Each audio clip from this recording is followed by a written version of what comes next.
Livre quatrième. Que les lois de l'éducation doivent être relatives aux principes du gouvernement. Chapitre 1er des lois de l'éducation. Les lois de l'éducation sont les premières que nous recevons.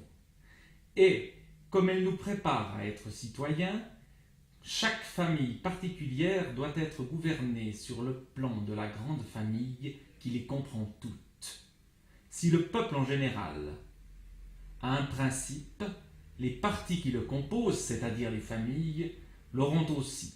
Les lois de l'éducation seront donc différentes dans chaque espèce de gouvernement.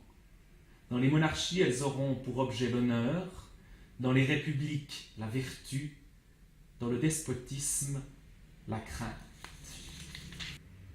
Chapitre 5 de l'éducation dans le gouvernement républicain.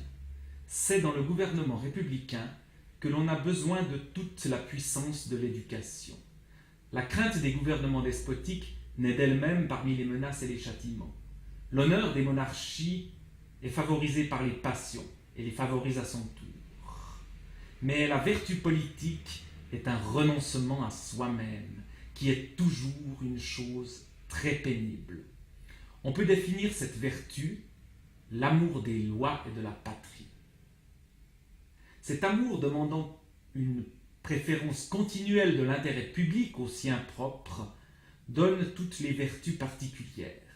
Elles ne sont que cette préférence. Cet amour est singulièrement affecté aux démocraties. Dans elles seules, le gouvernement est confié à chaque citoyen. Or, le gouvernement est comme toutes les choses du monde. Pour le conserver, il faut l'aimer.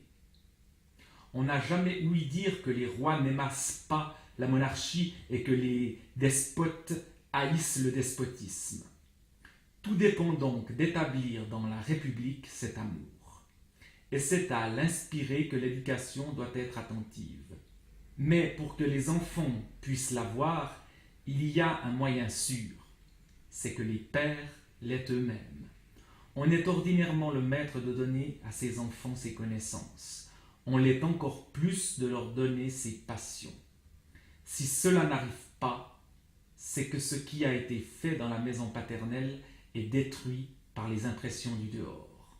Ce n'est point le peuple naissant qui dégénère, il ne se perd que lorsque les hommes faits sont déjà corrompus.